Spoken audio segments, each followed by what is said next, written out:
Sa kasalukuyang panahon, hindi na ho may kakaila sa atin ang daming uri ng tao ang naglisaw, nakapalibot sa atin at hindi mo na alam kung sino ang totoo na may malasakit. Hindi mo alam kung sino ang tunay na may pagpapahalaga lalo na sa sariling pamilya, sa bayan. Pero hindi natin mayalis ang katotohanan na meron pa rin mga tao na tunay na may makabayan, may malasakit, at higit sa lahat, may pag-ibig sa Diyos. Yung mga ganong klaseng tao, pagka nakakasalamuhan natin, nakakasama sa buhay, araw-araw, nakakagaan ng kalooban. Mga taong may tunay na respeto sa Diyos. Dahil itong mga taong ito, dahil may respeto sila sa Diyos, nagmamanifest itong gantong ugali nila, how they treat you, how they treat others. Tulungan tayo ng Panginoon ngayong oras na ito na matutunan. Makita natin yung simpleng pagpapakita ng respeto sa Diyos. Hindi kagaya ng ilan na reliyoso, palasimba, pero ang nais itaas ay ang kanilang mga sarili. No wonder, yung mga ganong klaseng tao, ipinahahayag ng Diyos, and they were being taken out among His people. Unless they would change, ito mga klaseng peke. Kung merong fake news, fake people, walang mangyayaring magandang kinabukasan. Ito po yung lingkod, Freddy Guzman. Magandang araw sa atin lahat. And we welcome everyone sa ating My Brother's Keeper, programa ng Philippine National Police, sa hangaring magkaroon ng pagbabago ang ating kapulisan tungo sa iinam pa ng kanilang pagsisilbi sa bayan. Kayo at ang mga kaibigan natin, kapatiran sa Pilipinas, sa labas ng bansa, welcome to join our Squad 240 sa ating pag-aaral focusing on respect for God. Yung Diyos na sinabi ng Biblia. Yung Diyos na hindi inimbento ng tao. Yung Diyos na nagmamalasakit. Lumikha sa iyo at sa akin. Diyos na nagkatawang tao. Diyos na nagdusa sa Kalbaryo para sa iyo at para sa akin.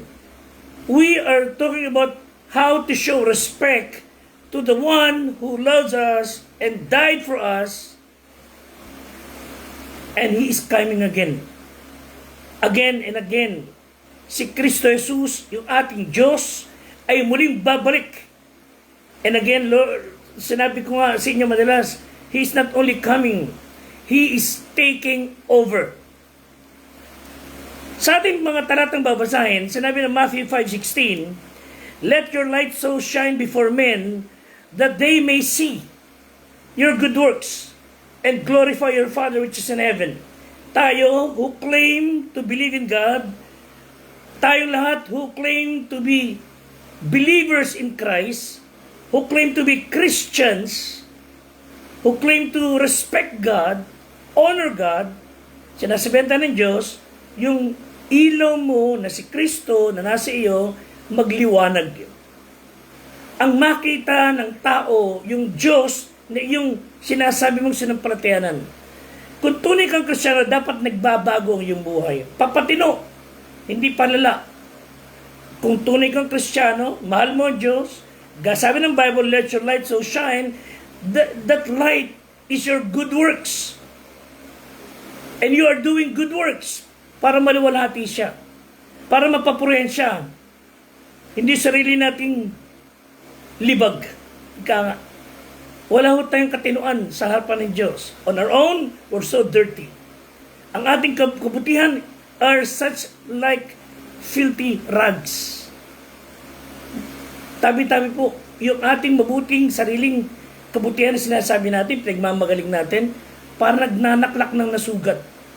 So, kung tunay tayong Kristiyano, we will do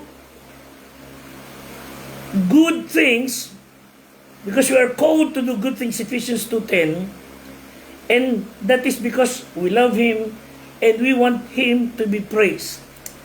Deuteronomy 10:17 to 18, pagkat ang Panginoon yung Diyos ay siyang Diyos ng mga Diyos, Panginoon ng mga Panginoon, siyang dakilang Diyos, siyang makapangyarihan at siyang kakilakilabot na di nagtatangi ng tao, ni tumatanggap ng suhol. Oops!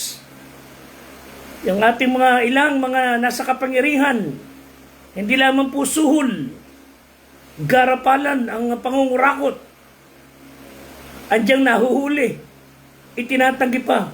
Salamat sa Panginoon. Ang Panginoon ay hindi nagtatangi ng tao, ni tumatanggap ng suhol. Hindi ho, kung gumawa ka ng buti sa kapwa mo, tanggap ka na ng Diyos. Hindi ho nakukuha ang Diyos sa suhol. Kanyang hinahatulan ng matuwid ang ulila at babaeng bao. Iniibig ang taga-ibang lupa. Binibigyan niya ng pagkain at kasuotan. May we learn to respect God in His term, not our term. Psalm 29:1 and 2, O mighty, give unto the Lord glory and strength, give unto the Lord the glory due unto His name. Worship the Lord in the beauty of His holiness. That's out of respect to God. You will glorify Him with your life, honor Him with your lips and life. But how do we know that the God we honor, serve, that God we want be praised, really exist? Siyempre, para maipadama natin, mapatunayan that the God we respect is really existing. Hindi ho katang-isip, hindi caricature, hindi inimbento ng relihiyon. I'm telling you, the Bible says, may Diyos na tayo dapat pinapahalagahan. Yung Diyos na yan ang lumikha sa at sa akin. So how do we know He really exists?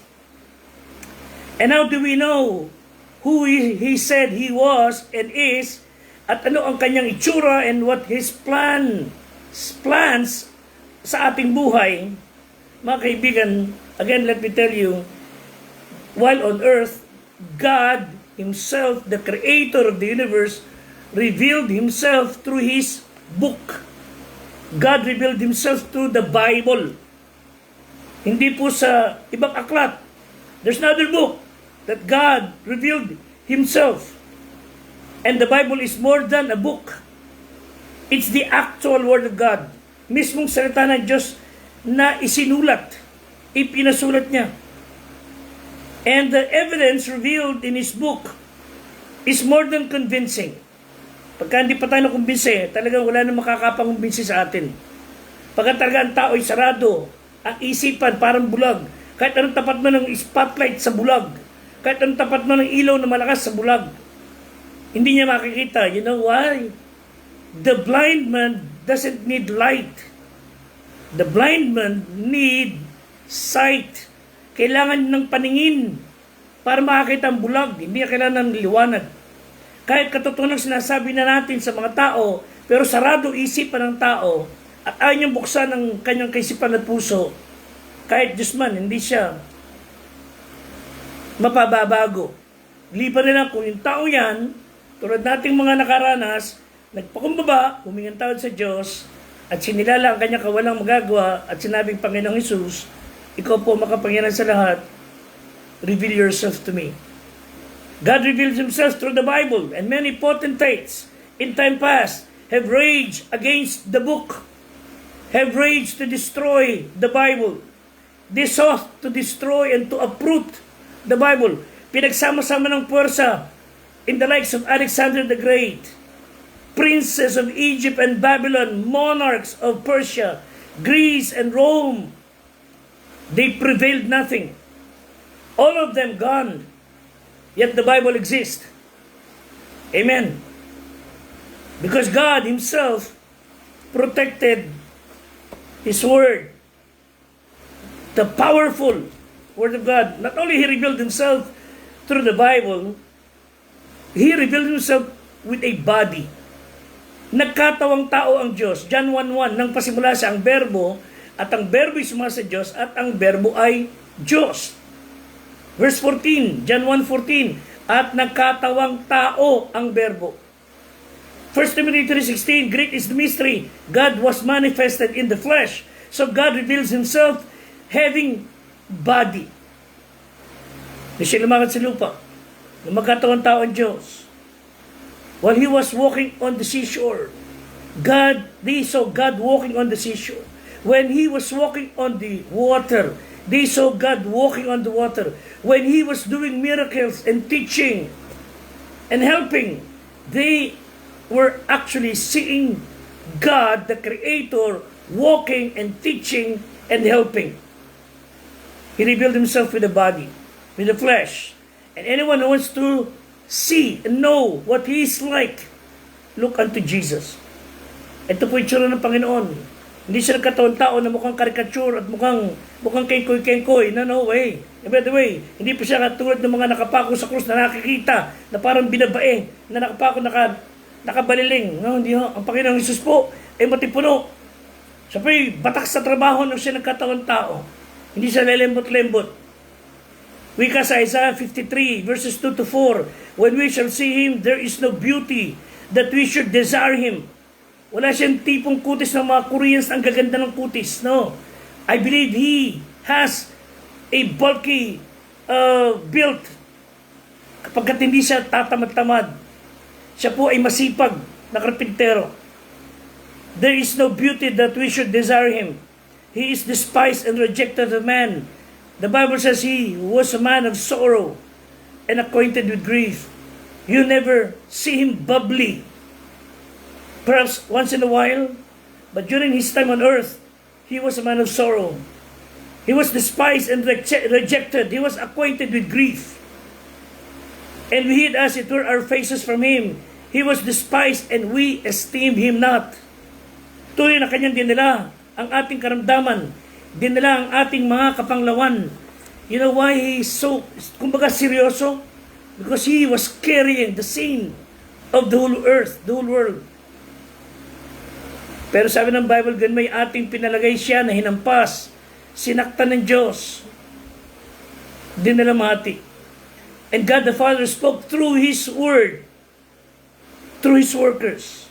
And anybody who wants to believe na merong Diyos can really believe that there's God. And belief is not due to intellectual difficulties. Kaya talagang ay maniwala ng tao, hindi niya mapaniwala ang merong Diyos because he has moral difficulties. Unbelief never comes out of the head, but rather it come out from the heart, unbelieving heart. Psalm 14:1, the fool hath said in his heart, there is no God. Sinabi ng mangmang sa kanyang puso, walang Diyos. Sila'y nangapapahamak, sila'y nagsisigawan ng kasuklam-suklam na mga gawa, walang gumagawa ng mabuti. There's only one true God. And sabi ng Bible, 1 John 5:20, si Jesus Christ, siya ang tunay na Diyos. There are many things about God that we cannot understand. Hindi kayang unawain ng taong makitid, limitado ang kaisipan, ang mga bagay ng infinite God. But we don't have to understand everything about God in order to know Him. Just obey what He said. Repent of your sin and trust Him as your Savior. Isaiah tells us his encounter with God sa Isaiah 6:1-5. And that God is the one true God. Let me remind you that one true God was manifested in three persons. One God, three persons. The Father, the Word, and the Spirit. 1 John 5:7. There are three which bear record in heaven, the Father, the Word, and the Spirit, and these three are one. We have only one God, three person ay pinayag sa atin. Let me remind you, we do not worship three gods. We worship one God revealed in three person. And when you deny the Trinity, pinatutunayan lang po na mga tao ito ay may ugat ng kamalian sa kanilang puso. There's only one God, so there's nothing to compare Him kung saan.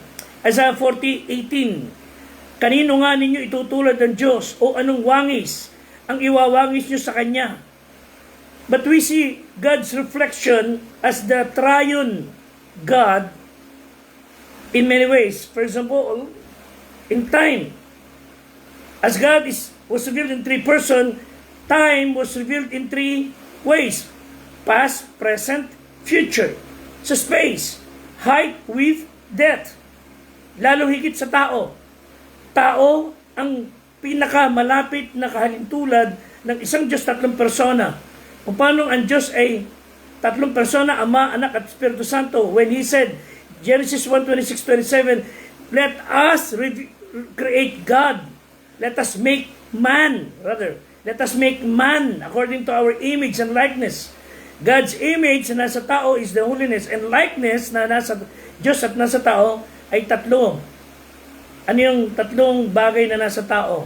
Ang tao ay binubuo ng soul, body, soul, and spirit. Ang salitang Diyos sa Bible, sa Old Testament, sa Genesis, is Elohim. It's compound singular. Sabi niya sa Genesis 1:26-27, let us make man in our image, after our likeness.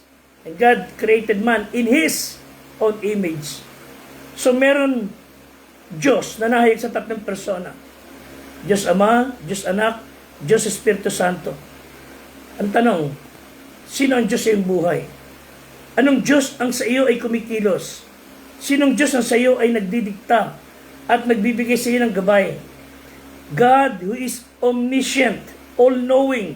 Alam niya ang kalooban mo, alam niya ang pangarap mo, alam niya nasa puso mo, alam niya kung ano iniisip mo ngayon. He is all-knowing, omniscient. He is omnipresent. He is everywhere. You can run away from God, but you can hide. You cannot hide.